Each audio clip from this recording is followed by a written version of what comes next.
So the next 45 minutes, when we get there in the next slide, are these three things that we're going to try and connect to. Okay, so good support, coaches and refs, what it looks like, what we can do to explore a couple of frameworks to do this, do some skill building there, and then a couple of concrete actions. Anytime that I work with coaches or anybody else for that matter in sport, I like to make sure that people can leave with one or two things they could do tomorrow or basically in the next week. So hopefully we can do that together. Nice. You didn't have to ask. So just you can answer this into the chat if you like. 1, 2, 3, 4. And if you are here, you just hold up 1, 2, 3, 4. Where are you at with this particular question? How confident are you that your club systematically supports coaches and referees? You see a number 1 from Hooper. Okay. A couple of good ones. A couple of you haven't voted yet. No fence sitting. Okay. All right. 1, 2, 3, 4. We're kind of all over. The nice thing is I really didn't see any 4s, so that's awesome. So here's your challenge: is to ask a couple people as you connect with them in the next week or so, and ask them if they're a coach or a referee, where they think they fall in that in terms of support, and see if it matches your viewpoint. If you think you're a 1, if you think you're a 2, what did they think? Okay, worth having some of those conversations. That should lead into a couple pieces around support. That's on the next slide. We'll get there. Echo's slowing to go. We're going fast here, buddy. Going fast. So you can do this with somebody next to you, or if you are online, you can answer in the chat again.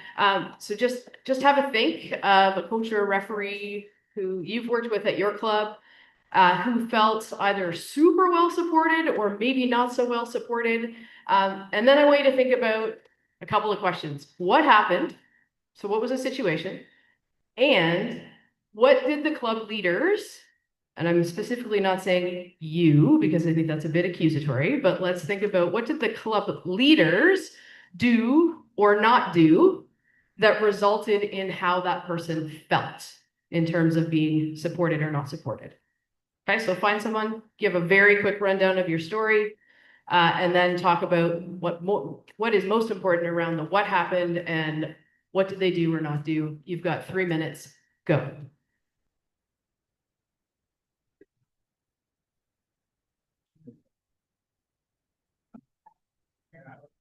But virtual right there, it's looking there.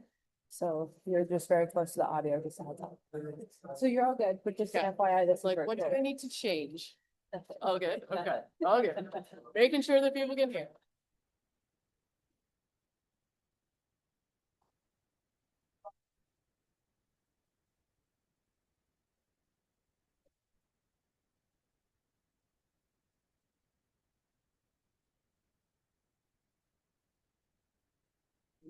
I'm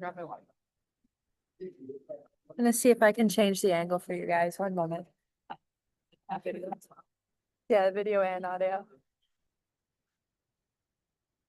Okay. The speaker's still really close, but send a message if there's any issues when Beth gets back.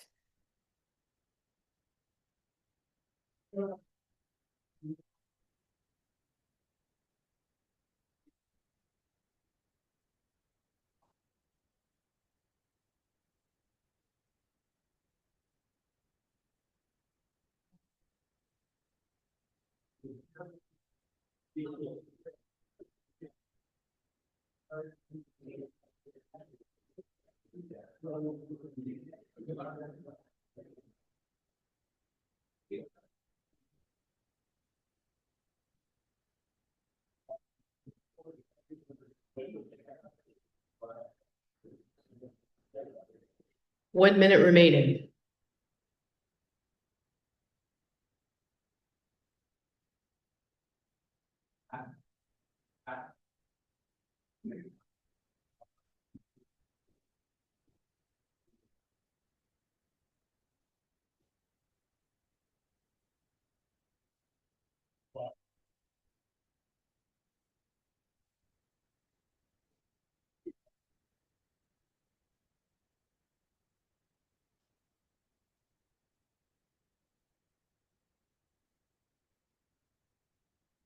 Okay, who's ever talking, just wrap up your last sentence, maybe two.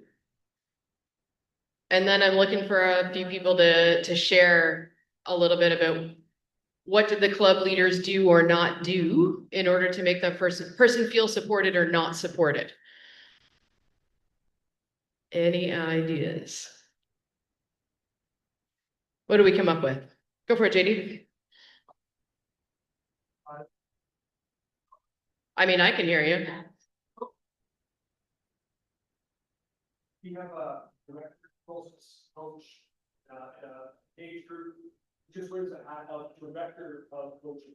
So they have a common with one email comes from Rugby Ontario with Canada, coaching opportunities, courses, and then they distribute their list of the year, and in the spring, they check over any certifications, regulations, that sort of thing, to make sure we have the best opportunity to grow ourselves. So we're aware of opportunities out there. And funding, things like that. So I find that's an excellent small role for somebody who's already coaching. And then individually you get opportunities as coaches to pursue more if you want for certification or So to summarize, there's some good communication coming from a consistent person, so people know that when that person's name pops up in their email inbox, there's going to be some goodies in there that they need to follow up on. So communication is solid. Okay, love it. What other things?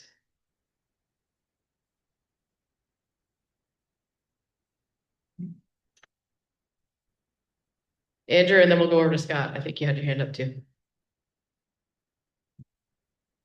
I think one of the things that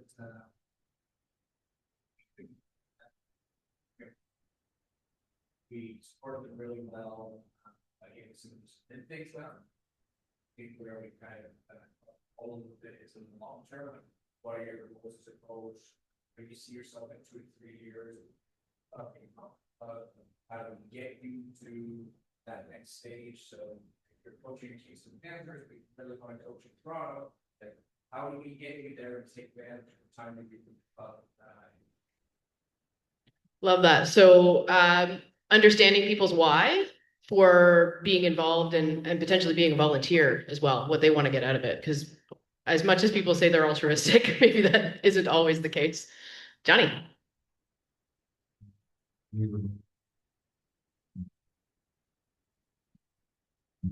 Years, but going into coach and then you manager, it's just important to further communicate your roles, responsibilities, standards, and requiring communicate decisions. Yes, that includes mandatory training at the beginning of the year. Everyone certified. If anyone has to do capital sample year, welcome. Love that. Very thorough. I think, oh, sorry, go ahead. I missed that last one. What was it again? Police checks, formal sector checks, CPIC, all that fun stuff. Yeah, absolutely. I'm going to throw something out there like the expectation gap. So we expect things of our volunteers, but we don't always make it super clear about exactly what they need to do and when they need to do it. We sort of assume sometimes that they know, right? Or just because we've communicated it once, maybe they heard it. And we know with athletes that doesn't work, and it's kind of a thing with adults too, right? So we got to make sure that we communicate multiple times. Okay, so just building that into the support piece is a big one. Any others? Yeah, Mike. Good pause. Good pause.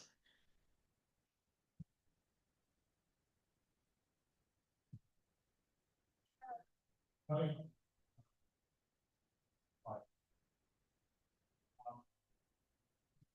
I don't want to be negative about this. Given over and over, there is somebody in the club who is going to contact not to do. I don't think that works. I think for a club to have somebody who is partially assigned to that officials, would then also allow us to compete to club practice. And by officiating. It also will help us develop our fewer officials by bringing them in. We had a bit of competition club as to a goal of contact of math in sanitary goal. That would help us not just do in terms of courtesy to breakdown and from, but would help us develop our official, our newer official, who will then get experiences that are not as stressful. They're the petty different word adequately. Brilliant. Thanks for jumping in, Mike. I know it's sometimes hard to jump into a room of coaches, or folks who don't always see things from the same moment, the same perspective in pressure. So those relational trust pieces, and I think also building a little bit of empathy and shared purpose. Like we can't have the game without officials. We need to be able to give them opportunities for clarity and for practice. Right? If we're not going to get any better if we don't do those things during the week on a Saturday. Right? Scott, and then I'll come to Rupert, and then that will be it. Yeah. But find that pubs don't have much, a lot of them actually taking care of like the society and for how they've also been amalgamating branches and problems with the setup. But as a club, I know a lot of young referees come through, so we have, especially in the summertime, you have a lot of touring sites, touring sites, whatever. Try and find young referees that get appointed to do those games. Exposure, their players close to their own age, make sure you have another experience with AR and try to develop skills. And it helps them, even if they're still active in play, pick up their knowledge of the game. I love that. I think there is a lot of development that's done by the Karen Lazadas of the world, but there's only one of them, right? So the more that we can invite our match officials into training, the better they get. A personal example: Rose Lebreche, who was inducted in the RO Hall of Fame last year, was an athlete at Queens when I was coaching there, and she was injured and couldn't continue. But then we got her to ref like 3 days a week. So I would like to think that was instrumental in where she ended up in refereeing at Rio. So the more opportunities we can give to our young officials and even our older officials, the better it's going to get, and the more connection that we have in order to grow the game. If we're talking about community, like we talked about in our first session, this is a way to create community for all. Rupert, did you have one more comment?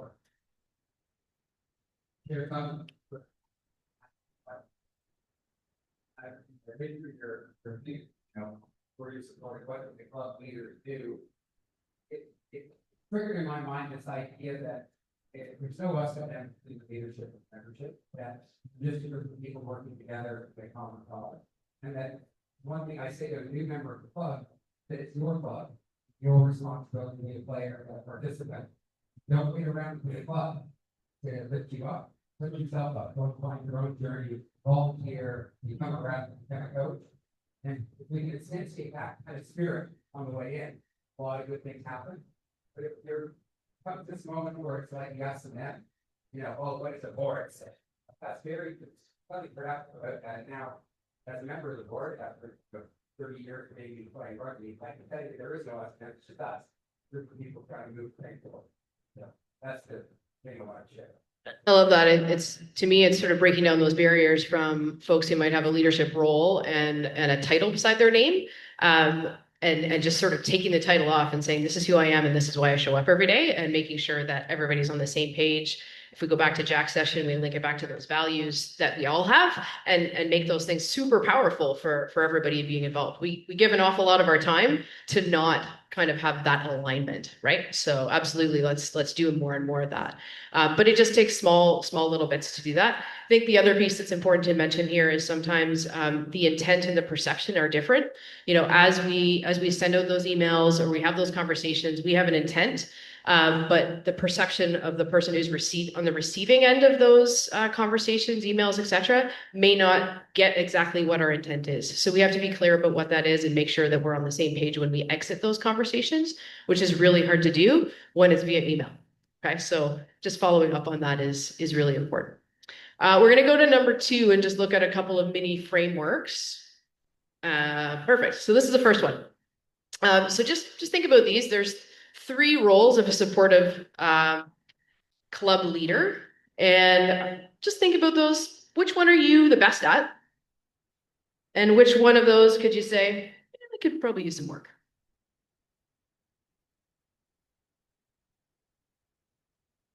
If you are virtual, you can feel free to put those in the chat if you like.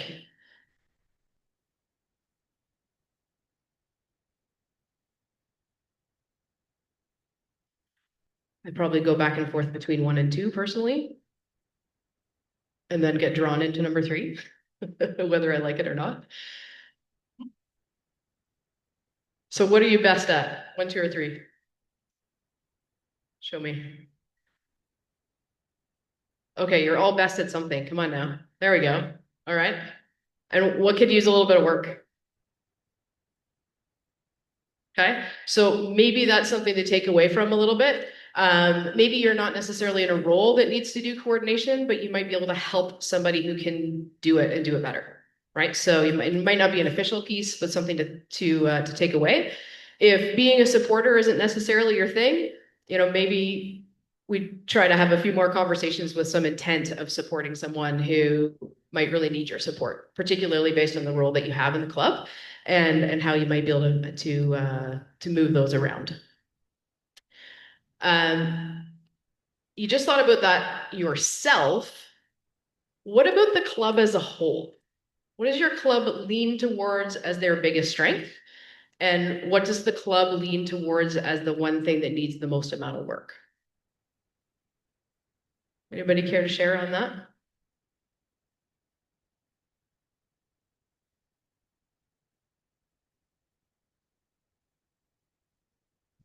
You could think about this as if you asked maybe a new parent in the club with the junior program, what would they say? If you asked a coach, if you asked a referee, what would their answers be based on their roles in your club? Go ahead, Scott.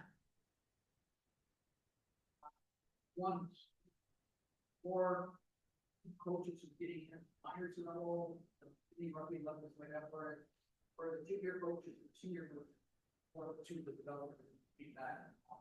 I think that if that ability or that level, you sort of have them starting off at that level, maybe the problems, the money that they got a role to play in the club, appreciate the witness works. Love that. So to summarize for people online, Scott was just sharing that when people are new to the club, we really have to start in that supporter area, making sure they feel involved and supported, because there's lots of things they don't know, and we have to give them the things they can do to be successful right off the hop, and not really worry about some of the other things, right? And it's easy to get caught up in some of those kind of pieces. Are there any areas where we go, this is a deficit in our club, or are we kind of handling all these okay? What's the commentary there? Johnny, I see you nodding, and yeah, go for it.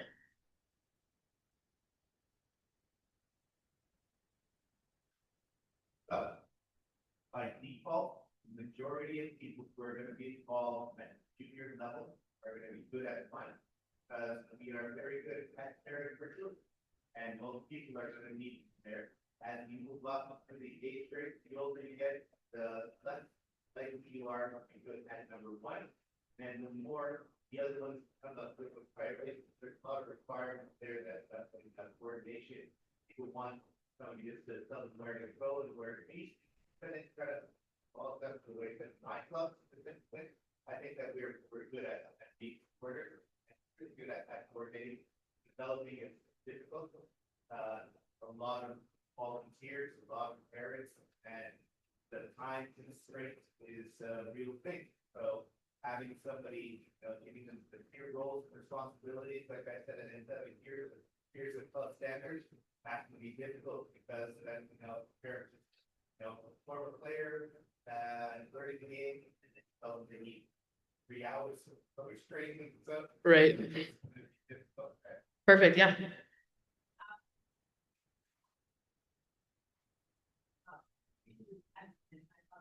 Key to development. Number 1 is probably really good as well.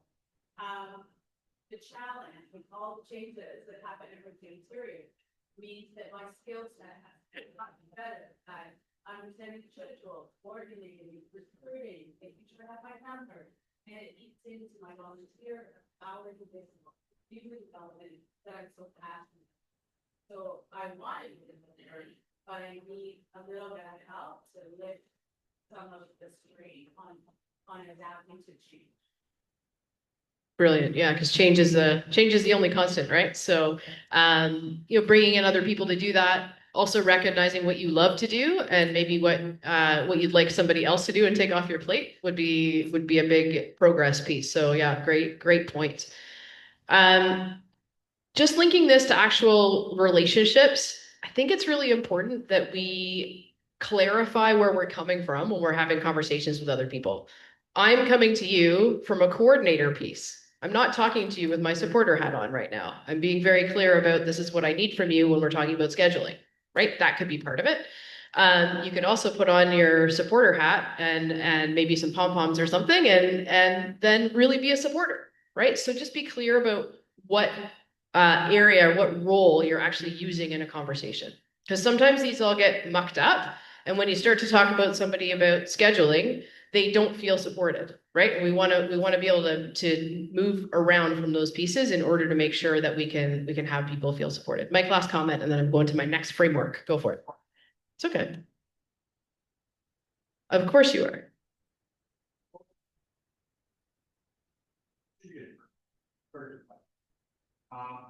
I'm looking at the developer help and grow. As a basketball official, I'm also a rugby educator and a Canadian referee of basketball coach. It's my job in those but go and support officials, right, with critical analysis or with mentor use. And I'm wondering whether it's my ignorance, whether there is a developer role that is outside of the club and comes into clubs that help officials, or whether every club should have, as every association, basketball association, Ontario, and rugby coach, should there be every club a coach that stands above and complement? I mean, I'm totally biased, but yes. If you look at a basketball team on the sideline, or not even on the sideline, but like who's on the court, who's not, who's all showing up there for the athletes. Well, we've got an SNC coach, we've got the assistant coaches, we've got the head coaches, we've got the lead assistant coach, we've got the trainers, the student trainers. Who's there for the coach? No one, right? I think we can also say that is true in rugby. Should we have people who are there? We have technical directors, but they tend to be pretty spread out. So could we have more people who are there in the interest of developing coaches specifically and developing referees? Absolutely. I think we could really change the game if we're talking about developer and supporter. So, from my perspective as an evaluator, certainly one of the things I go into when I'm having conversations with folks is saying, hey, we're doing this with the end point of evaluation, but let's talk about development and learning as part of the process. And I think when we can frame that evaluation and assessment piece through learning, then all of a sudden we end up with a better end result all the way along. So yes, 100%. Great point, Mike. And no, you were not throwing wrench into things. You can try again later, though. Okay, we'll go to the next slide, please. Okay, a little script for better conversations. In my work with coaches, I certainly run into a lot of people who really struggle with having hard conversations with folks. And I'm not talking about a coach to athlete kind of conversation here. I'm talking about coach to coach to administrator. Coach to other people who are involved in care in their role. Okay, so this is just 4 questions that we can kind of roll through. You can scale them up or scale them down if you want, right? So what's going well for you at the moment? I like to start from a place of positivity. It's the optimist in me, I think. Then the next question is exploring. You could go to what's been the most challenging if you want, or you could just open it up with what's been challenging. It's up to you if you want to go for the jugular or not. You can also get to that next step once you've listened to the explore answer, and then get to the support piece. Okay. And then lastly, agree that you're both going to have a task to do when you leave. Okay. So David Dingwall, who used to be the head of the Canadian Mint, I heard him speak a number of years ago, and he said something really poignant I've taken with me. And it was the idea of find the 1% you can agree on and agree on it 100%. So sometimes when you're having those contentious conversations, when you can get to that agreement piece about, so between now and next time, it's basically an action plan. I'm going to do this, you're going to do this, and then we have somewhere to start from in our next conversation. Right? It could be something really little, but at least there's been a bit of trust that's happened because you've both followed through. Okay. So a little mini framework that you can you can use and put together. So what I'm going to ask you to do, people virtually, you can pick whichever one you want to do here, whichever one you want to look at. Is there some practice scenarios on the next slide, Joss? And there are 4. Okay, so you can pick which one you might want to look at, and I want you to grab someone. If you are on this side, pick somebody from that side, etc. So you're gonna have to get up and move. Work with somebody you haven't worked with yet. And then just have a little chat about this. So one of you is going to be the person who might be trying to be the supporter, the developer, etc. And use this little framework that we had on the last slide to be able to walk your way through those 4 or one of those 4 practice scenarios. What questions do you have before I say go? It's going to be a very fast conversation. Okay, I'm going to give you about 3 minutes. So where are these people going? Over there. Where are you guys going? You're going to meet in the middle somewhere. Ready? You've got 3 minutes. Go.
Thank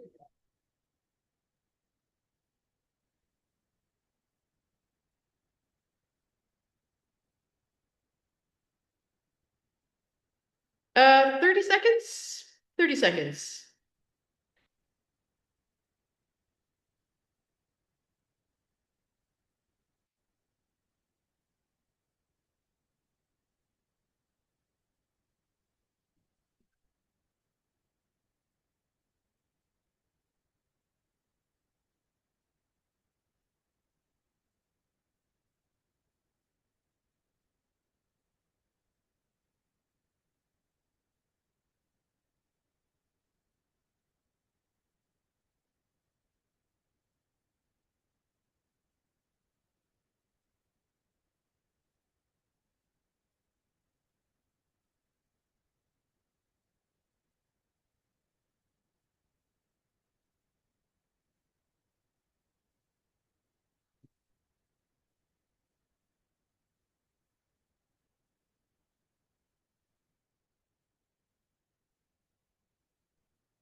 All right, finish off your last sentence or two.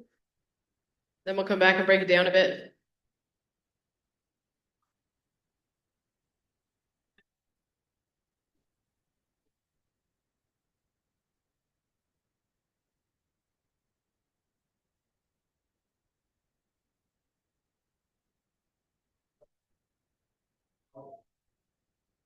All right, you can find your way back to your seat or sit next to the person you're chatting with. That works too.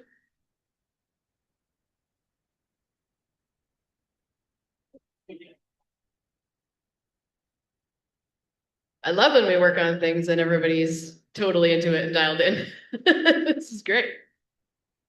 I know. We've created a tsunami or something like that. Yeah, you can go next one. And then, yeah, just stay there for a sec. Okay. So, just tell me what number you talked about. 1, 2, 3, or 4. I see 4, 2, 3. Okay, we got all of them. Number 1. Okay, awesome. We don't have time to go through each one. But I hope there's a few sort of nuggets you pulled out. I'm going to do this a little bit differently than what I had intended. So just, Joss, can you just go to the next slide there? I was going to get you all to give me a 1-minute headline, but we won't quite have time to do that. So what I want to do is basically just walk you through a couple things. So number 1, when you're going into those contentious conversations, it's really important that you figure out what that other person needs out of it. What's going to allow them to leave the conversation feeling like they've been heard? Maybe not necessarily with the yes answer they were looking for, but is there a way for you to say no with them leaving feeling like you said yes, in a sense? Okay. Or supported or heard or any number of those things. Okay. So you got to figure out what's really going on here based on what's going well and maybe what their biggest challenge is. Okay. Or all the challenges that they listed in the conversation, which may be the case. So in your role as a club, so I've said club leader here, but you know, that could be with whatever title is attached there. Which of the things are you going to lean on? Are you going to be a supporter? Are you going to be a developer? Are you going to be a coordinator? Do you need to be a combination of those things? You know, so you got to think about what mindset you're coming from in order to support the folks for what they need. In designing your conversation, I'm sure we've all done this. We know we're going to go for a conversation and it might be a challenge, and we kind of design it in our heads, right? And then also afterwards, we replay it in our heads a whole bunch of times. We don't have time to talk about that, but there's lots of ways you can debrief those conversations as well. What 1 or 2 concrete offers of support or changes could you make?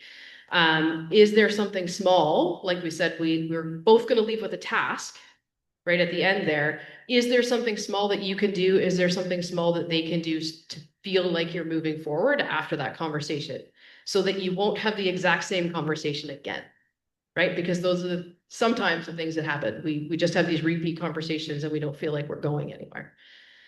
Then lastly, or even firstly, you kind of want to think about this going into the conversation. What's going to get in the way of getting to the outcome you need to get to, right? Is it time, which is a big one, probably the biggest?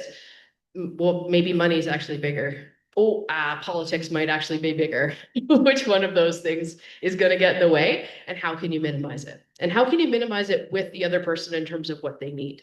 Okay, so it's worth having some of those conversations and keeping those things in mind. Okay, recognizing that when you're having the conversations, you're probably not going to solve 100% of what that person needs, but you can solve at least a little bit of it with them. Okay, so that was just 2 little frameworks that you can sort of use in conjunction, knowing your role and then having a specific conversation mapped out. Lastly, number 3, we can actually value with structure. So Joss, that's the next slide there. And then you can just go to the next one. Thanks. A little bit of micro mentoring and peer support. So this kind of links with what you had said, Mike, in terms of setting people up for success and actually connecting and supporting them.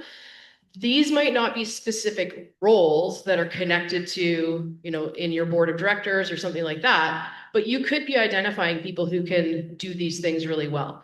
If you've got a new up and coming referee, who would be a great person to support them and make sure that they're going to be refereeing in 3 years, right? Who could be that person who could definitely help them continue with becoming and developing a referee and maybe going to whatever level they want to get to next?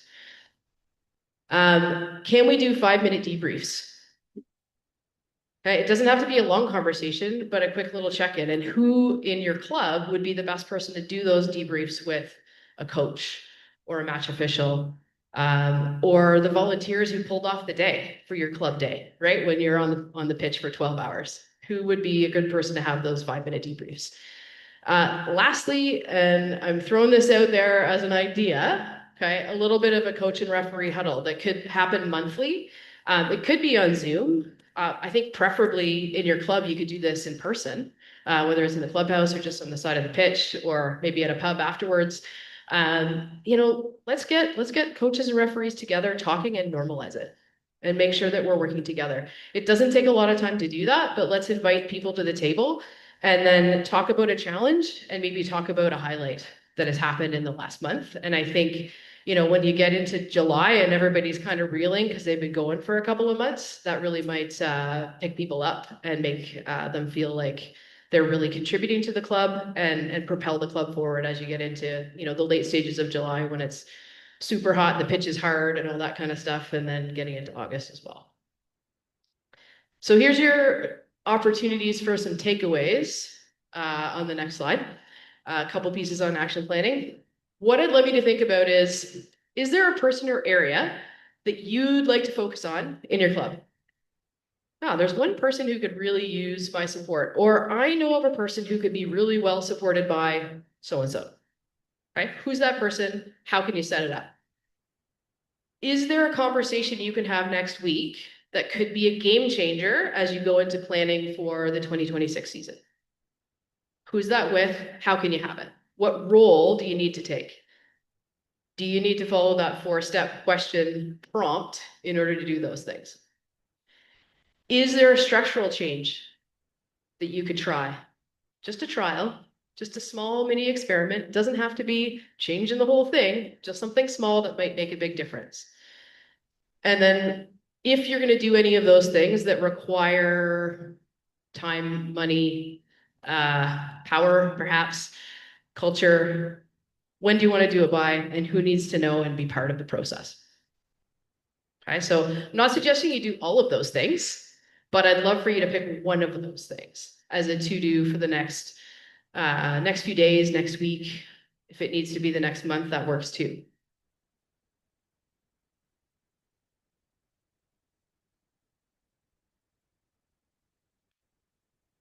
Thanks. Actually, can you just go back to the one more? Was there anything that came to mind when I asked you about those? If anybody cares to share? Yeah.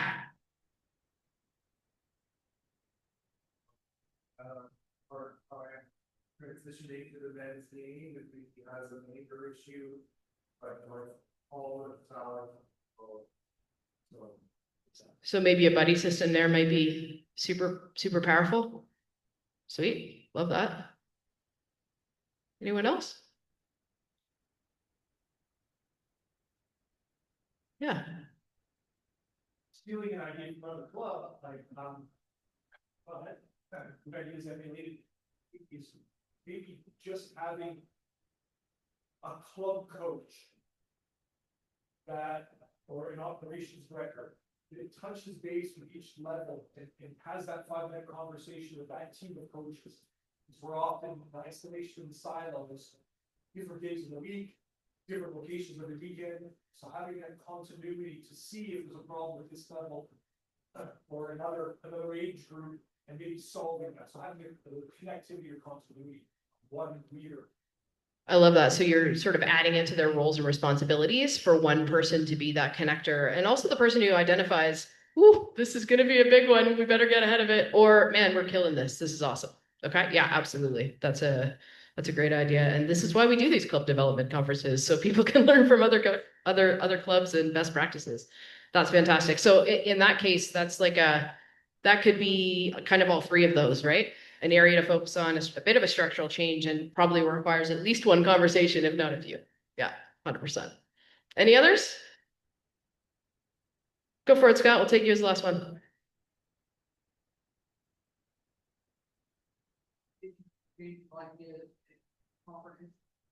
magic. I think that, it's not before, I think, both sides have to sit down and listen. And understand what they should, a lot of times that, kind of, one side, they won't down there, both friends, so I hope that. It makes it better, safer, and more enjoyable for everybody. Love that, because oftentimes when we get people around a table, it's to solve a problem rather than to actually recognize some things that are going well. And wouldn't that table feel a lot better if we actually celebrated a few wins at the beginning before we got into the nitty gritty of like how to resolve the next thing? Yeah, 100%. That's great. Fantastic. Okay, so just a quick little summary for today. Support isn't just being nice, right? It's all the other things. It's having some of those hard conversations. It's thinking about your roles. It's thinking about the kind of change that we want to make and how we can actually make it efficient and quick. And then lastly, I think I haven't mentioned this specifically, but one of the things I really like to kind of hammer along when we're talking about rugby in particular is valuing our volunteers. That's the only way they stick around. And if we can use those conversations and use those roles, I'm pretty sure that we can say that those volunteers will be valued because they're getting good communication that's timely, they feel supported, and then they go, yeah, I want to come back and I want to do this again. Okay, so the more we can do that, the better, and the more we can share the load as leaders, the better off we'll be. Thanks.